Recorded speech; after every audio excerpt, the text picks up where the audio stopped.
Hello everyone. तो GDP के concept को स्टार्ट करेंगे। जीडीपी क्या है? जीडीपी का फुल फॉर्म है ग्रॉस डोमेस्टिक प्रोडक्ट। ओके, तो what is gross domestic product? तो ग्रॉस का मतलब होता है टोटल, एंड प्रोडक्ट का मतलब क्या होगा? आउटपुट।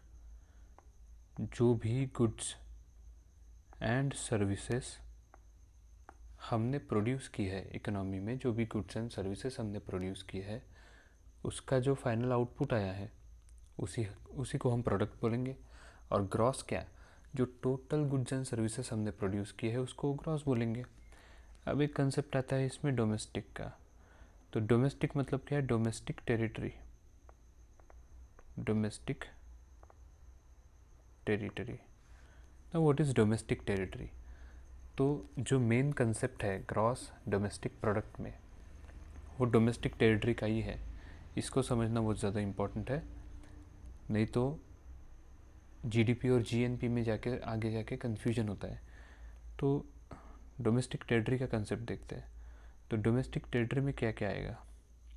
इस पर डायरेक्टली सवाल भी पूछे जाते हैं कि डोमेस्टिक टेरिटरी का ये पार्ट होगा या नहीं होगा। ठीक है, तो डोमेस्टिक टेरिटरी में क्या क्या आएगा? अब ये जो है हमारा इंडिया का मैप है। इंडिया की जो पॉलिटिकल बाउंड्री होगी, ये जो है मैप, ये क्या है? इंडिया की पॉलिटिकल बाउंड्री। अब ये जो पॉलिटिकल बाउंड्री है ये डोमेस्टिक टेरिटरी का पार्ट है। ठीक है, ये डोमेस्टिक टेरिटरी का पार्ट है। जो भी प्रोडक्शन इस पॉलिटिकल बाउंड्री के अंडर होगा वो सब डोमेस्टिक टेरिटरी में आएगा, जीडीपी में कैलकुलेट होगा। ठीक है, अब इस पॉलिटिकल बाउंड्री से जो टेरिटोरियल वाटर्स का एरिया होता है, जो आपको पता होगा 12 नॉटिकल माइल्स समंदर में पॉलिटिकल बाउंड्री से जो एरिया होता है वहाँ पे भी हमारे देश की इकोनॉमिक एक्टिविटीज़ चलती रहती है। तो वो जो इकोनॉमिक एक्टिविटीज़ होगी वहाँ से जो भी प्रोडक्शन या फिर अर्निंग होगा वो सारा कुछ जीडीपी में कैलकुलेट किया जाएगा। तो जो प्रोडक्शन डोमेस्टिक टेरिटरी के अंदर हो रहा है प्लस जो प्रोडक्शन टेरिटोरियल वाटर्स में हो रहा है वो भी जीडीपी का पार्ट बनेगा। उसके साथ में जो हाई कमीशंस होते हैं या फिर जो एम्बेसीज़ होती है, इंडिया के बहुत सारे हाई कमीशंस है या फिर इंडियन एम्बेसीज़ है जो अलग अलग देशों में लोकेटेड है। तो वो जो एम्बेसीज़ है उनमें जो भी कुछ इकोनॉमिक एक्टिविटीज़ होंगी, उनमें जो भी अर्निंग्स होंगी वो भी जीडीपी का पार्ट बनेंगे। ठीक है, उसके साथ ही जो शिप्स हैं, फिशिंग वेसल्स होंगे, मतलब जो मछली पकड़ने गए हुए फिशिंग वेसल्स है, एयरक्राफ्ट्स होंगे जो कि रेसिडेंट्स द्वारा ओन किए जा चुके हैं। रेसिडेंट्स द्वारा मतलब जो रेसिडेंट का कंसेप्ट मैंने पिछले वीडियो में बताया, उनके द्वारा ओन ऑपरेटेड जो रहते हैं कि फॉर एग्ज़ाम्पल इंडियन ओशन में कहीं पे कोई शिप इंडियन रेसिडेंट्स के द्वारा चलाई जा रही है, ओन्ड है। उसी तरह दो कंट्रीज़ में एयरक्राफ्ट, सपोज़ करो कि सिंगापुर टू थाईलैंड एक इंडिगो द्वारा एयरलाइन चलाई जा रही हो, तो इंडिगो तो जो है वो इंडियन रेसिडेंट्स द्वारा ओन है, तो उसका भी जो कुछ अर्निंग होगा वो जीडीपी में कैलकुलेट होगा। ठीक है, तो ये आ जाएगा डोमेस्टिक टेरिटरी का पार्ट। अब डोमेस्टिक टेरिटरी में क्या नहीं आता? तो जिस तरह हमारी एम्बेसीज़ जो बाहर देशों में लोकेटेड है वो हमारे जीडीपी का पार्ट बनेंगे, उसी तरह अदर कंट्रीज़ की जो एम्बेसीज़ है वो इंडिया में लोकेटेड होंगे। जैसे यहाँ पे देखो यूके का हाई कमीशन इंडिया में लोकेटेड है, तो इस हाई कमीशन द्वारा की जा रही जो भी कुछ इकोनॉमिक एक्टिविटीज़ होंगी वो यूके के जीडीपी में कैलकुलेट होगी, ना कि इंडिया की जीडीपी में। ठीक है, वो कहाँ कैलकुलेट होंगी? यूके की जीडीपी में कैलकुलेट होगी। उसके बाद जो इंटरनेशनल ऑर्गेनाइजेशंस होगी जैसे कि वर्ल्ड बैंक, आईएमएफ, उनके जो ऑफिसेस इंडिया में लोकेटेड होंगे वो इंडिया के जीडीपी में कैलकुलेट नहीं होगा। वो कहाँ पर कैलकुलेट होगा? वो उस कंट्री के जहाँ के वो रेसिडेंट्स है वहीं पे कैलकुलेट होगा, इंडिया में कैलकुलेट नहीं होगा। ठीक है, जैसे वर्ल्ड बैंक का ऑफिस इंडिया में लोकेटेड है, तो उसका जो भी अर्निंग होगा वो इंडिया की जीडीपी में कैलकुलेट नहीं होगा। ओके, ठीक है, चलो आगे बढ़ते हैं। अब ये जो सारा कुछ डोमेस्टिक टेरिटरी में प्रोड्यूस हो रहा है, टोटल जो भी कुछ आउटपुट डोमेस्टिक टेरिटरी में प्रोड्यूस हो रहा है, वो सारा का सारा जीडीपी में आएगा। ठीक है, तो इसकी अगर डेफिनेशन देखने जाए तो क्या है? Total final value of all goods and services produced within the domestic territory of a country in a specified time without adjusting for depreciation। ठीक है, तो इसमें से हमने डिप्रिसिएशन को घटाया है क्या? नहीं, इसमें से डिप्रिसिएशन को हमने माइनस नहीं किया है। और जो भी कुछ प्रोडक्शन हमारी डोमेस्टिक टेरिटरी में हुआ है उसकी जो फाइनल वैल्यू आएगी, तो टोटल जो फाइनल वैल्यू है, ग्रॉस टोटल जो फाइनल वैल्यू है, उसको जब हम कैलकुलेट करेंगे तो हमें जीडीपी की वैल्यू मिल जाएगी। तो अब हम जीडीपी की वैल्यू कैलकुलेट करेंगे कैसे? हमारे पास 3 मेथड्स है जिनसे हम जीडीपी की वैल्यू कैलकुलेट करेंगे। पहली मेथड है वैल्यू एडेड मेथड या फिर प्रोडक्ट मेथड बोलेंगे उसको। दूसरी मेथड है expenditure method and third one is income method. अब जीडीपी कैलकुलेट कौन करता है? तो एनएसओ जीडीपी को कैलकुलेट करेंगे। एनएसओ क्या है? National statistical office. ये एनएसएसओ और सीएसओ को मर्ज करके बनाया हुआ है। ठीक है, पहले सीएसओ हुआ करता था, एनएसएसओ हुआ करता था, अभी भी है, पर इनको दोनों को मर्ज करके एनएसओ का फॉर्मेशन किया गया है, जो कि आता है ministry of statistics and programme implementation के अंडर। ठीक है, अब आगे बढ़ेंगे। एनएसओ ने जीडीपी की कैलकुलेशन के लिए 3 सेक्टर्स में इकोनॉमी को डिवाइड किया है। हमने इससे पहले 4 सेक्टर्स ऑफ इकोनॉमी देखे थे, वो जो है वो जनरल सेक्टर्स हो गए। बट जीडीपी के कैलकुलेशन के लिए एनएसओ ने 3 सेक्टर्स में इकोनॉमी को डिवाइड किया है। वो कौन से 3 सेक्टर्स है? पहला है प्राइमरी सेक्टर, दूसरा है secondary sector and third one is tertiary sector. Primary sector में क्या आएगा?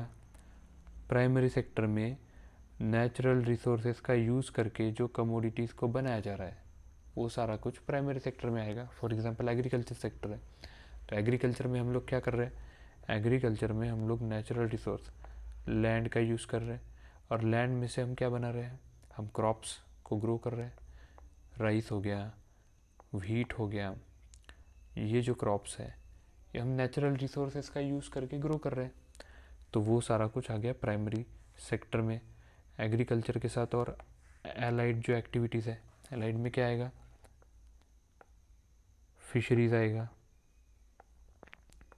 डेयरी आएगा, मीट प्रोडक्शन आएगा, है ना? तो ये सारा कुछ एलाइड में आ गया। फॉरेस्ट्री आएगा, उसके बाद mining and quarrying. Mining and quarrying में भी हम क्या कर रहे हैं? नेचुरल रिसोर्सेज का यूज़ करके कमोडिटीज़ प्रोड्यूस कर रहे हैं, आयरन ओर से आयरन निकाल रहे हैं। ठीक है, तो ये हो गया प्राइमरी सेक्टर।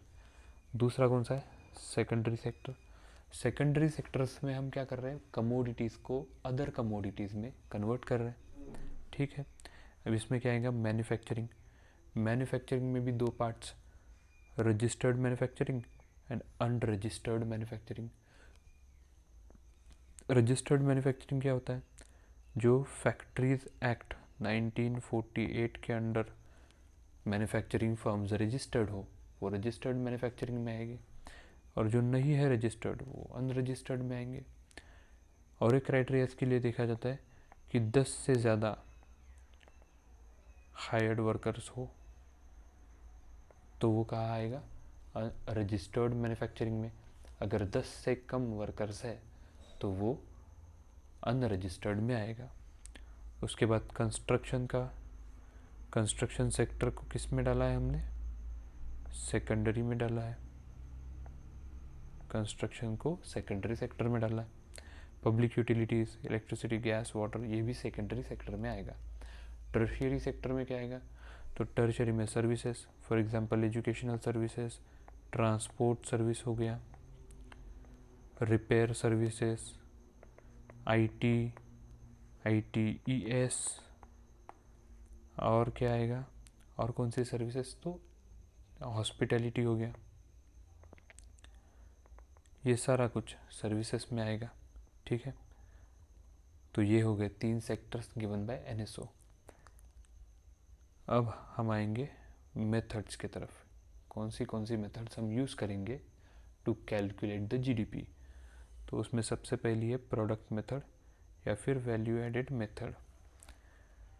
प्रोडक्ट मेथड या फिर वैल्यू एडेड मेथड का मीनिंग क्या होता है कि जो भी कुछ गुड्स एंड सर्विसेज प्रोड्यूस हो रहे हैं उनमें जो वैल्यू एडिशन हो रहा है बस उसी को कैलकुलेट करना है। ठीक है, किसी इनपुट का यूज़ करके कुछ आउटपुट प्रोडक्शन हो रहा है, किसी इनपुट का यूज़ करके कुछ आउटपुट प्रोडक्शन हम कर रहे हैं, तो इस आउटपुट को प्रोड्यूस करते समय वैल्यू एडिशन कितना है सिर्फ उसी को इसमें देखा जाएगा। तो वैल्यू एडिशन मेथड को समझने के लिए हम लोग एक एग्जाम्पल का सहारा लेंगे। सपोज़ करो कि इकोनॉमी में सिर्फ 2 ही लोग काम कर रहे हैं, एक फार्मर और एक बेकर। फार्मर क्या करेगा? फार्मर जो है क्रॉप प्रोडक्शन करेगा, से फार्मर ने वीट का प्रोडक्शन किया है। और बेकर क्या करेगा? बेकर उस वीट को यूज़ करके ब्रेड बनाएगा। ओके, तो लेट्स से कि फार्मर 100 रुपये का वीट ग्रो कर रहा है। ठीक है, फार्मर ने क्या किया, उसके पास जो भी लैंड थी, जो भी कुछ नेचुरल रिसोर्सेस अवेलेबल थे, उनका यूज़ करके 100 रुपये का वीट प्रोडक्शन किया। अब उसने क्या किया, 100 रुपये का वीट प्रोडक्शन किया, इसका मतलब जो वैल्यू एडिशन था फार्मर के द्वारा वो कितने का हुआ? वो हुआ 100 रुपये का, क्योंकि फार्मर ने किसी तरीके का कोई इनपुट यूज़ नहीं किया, उसने बस नेचुरल रिसोर्सेज का यूज़ करके 100 का वीट प्रोड्यूस किया, तो उसके द्वारा की गई वैल्यू एडिशन हो गई 100 रुपया। अब उसने क्या किया, इस 100 रुपये के 2 पार्ट किए, एक 50 का और एक 50 का उसने खुद के लिए रखा, सेल्फ कंजम्पशन के लिए, क्योंकि उसको भी तो सर्वाइव करना है ना। और 50 रुपये का क्या किया, उसने 50 का वीट सेल कर दिया। किसको सेल किया? बेकर को सेल किया। ठीक है, अब क्या हुआ, 50 का वीट बेकर के पास आ गया। अब बेकर क्या करेगा, बेकर उस 50 रुपये के वीट को यूज़ करके ब्रेड बनाएगा। ठीक है, और ब्रेड को बेचेगा कितने में? तो 200 में। 200 में वो ब्रेड को बेचेगा, मतलब 50 रुपये के वीट को यूज़ करके उसने 200 का ब्रेड बनाया। उसने क्या किया, 200 का ब्रेड बनाया। इसका मतलब बेकर ने वैल्यू एडिशन कितने की? तो 50 का वीट लिया, 200 का बनाया, मतलब 150 का उसने वैल्यू एडिशन किया। ठीक है, देखो, therefore value addition by baker is 150। 150 रुपये का उसने वैल्यू एडिशन किया, तो टोटल वैल्यू एडिशन कितना हुआ इकोनॉमी में? 150 का बेकर के द्वारा वैल्यू एडिशन हुआ, और जो फर्स्ट टाइम फार्मर ने 100 रुपये का वैल्यू एडिशन किया वो अलग। तो टोटल वैल्यू एडिशन कितना हुआ? 150 प्लस 100, 250। ठीक है, ये 250 क्या हो गया, टोटल वैल्यू एडिशन। तो जो टोटल वैल्यू एडिशन 250 आया वही क्या है, जीडीपी की वैल्यू। वही क्या होगी, जीडीपी की वैल्यू। तो इंडिया में जो है वैल्यू एडिशन मेथड जो है वो किस चीज़ के लिए यूज़ होती है? प्राइमरी सेक्टर और रजिस्टर्ड मैन्युफैक्चरिंग सेक्टर में से जीडीपी को कैलकुलेट करने के लिए जीवीए मेथड का यूज़ हम करते हैं। ठीक है, ये हो गया। अब सेकंड मेथड है एक्सपेंडिचर मेथड। सबसे इजी है एक्सपेंडिचर मेथड। एक्सपेंडिचर मेथड में कुछ नहीं हो रहा, जो हमने 4 सेक्टर्स ऑफ इकोनॉमी देखे थे, कौन से? हाउस होल्ड, प्राइवेट, गवर्नमेंट और जो एक्सटर्नल सेक्टर था, इनके जो अलग अलग तरीके के एक्सपेंडिचर्स थे उनको हमने एडिशन कर दिया और एक्सपेंडिचर मेथड निकाल ली। हाउस होल्ड ने जो एक्सपेंडिचर किया उसको बोला सी, प्राइवेट फर्म्स ने जो एक्सपेंडिचर किया उसको बोला हमने आई, उन्होंने इन्वेस्टमेंट के रूप में जो एक्सपेंडिचर किया है वो है आई। हाउस होल्ड ने जो एक्सपेंडिचर किया सी, मतलब कंजम्पशन के रूप में एक्सपेंडिचर किया, ओके, कंजम्पशन के रूप में एक्सपेंडिचर किया। गवर्नमेंट ने क्या किया, गवर्नमेंट ने कंजम्पशन भी किया, इन्वेस्टमेंट भी किया, तो अलग अलग तरीके से एक्सपेंडिचर किया, इसीलिए उसको हमने जी बोल दिया। और एक्सटर्नल सेक्टर ने क्या किया, नेट एक्सपोर्ट्स, मतलब एक्सटर्नल सेक्टर में हमने एक्सपोर्ट्स भी किए, इंपोर्ट्स भी किए। एक्सपोर्ट से क्या हुआ, हमारे पास पैसा आया, और इंपोर्ट से क्या हुआ, हमारा पैसा गया। तो इंपोर्ट्स को हमने माइनस कर दिया एक्सपोर्ट्स में से, तो हमें नेट एक्सपोर्ट मिल गया। तो जीडीपी की वैल्यू क्या आ गई, ये फार्मूला बन गया सी प्लस आई प्लस जी प्लस एक्स माइनस एम। तो ये जो है इम्पॉर्टेंट फार्मूला है, इसको काफ़ी बार अलग अलग एग्जाम्स में इवन यूपीएससी में पूछा जा चुका है, ठीक है। Third one is income method. अब इनकम मेथड में क्या हो रहा है, जो हमारे सारे के सारे फैक्टर्स ऑफ प्रोडक्शन थे, हमने उनके लिए भी तो इनकम रखी थी। कौन से थे हमारे फैक्टर्स ऑफ प्रोडक्शन, एंटरप्रेन्योरशिप,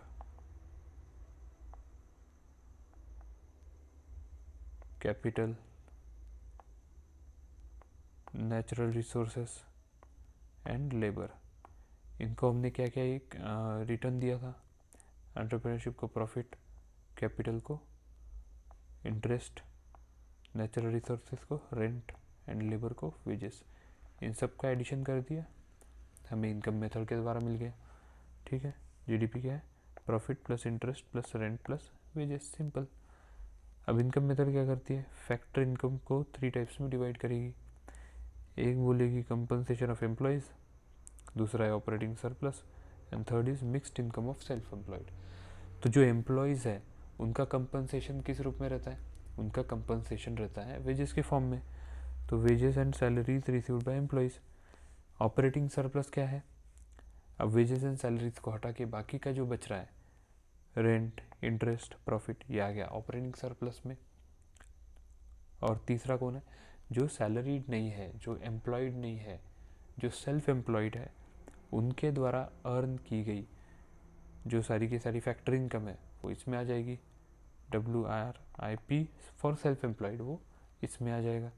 तो इनकम मेथड से ये सारा जो इनकम वाला मैटर है उसको एडिशन करके हम लोग इनकम मेथड के द्वारा जीडीपी को कैलकुलेट कर रहे हैं, ठीक है।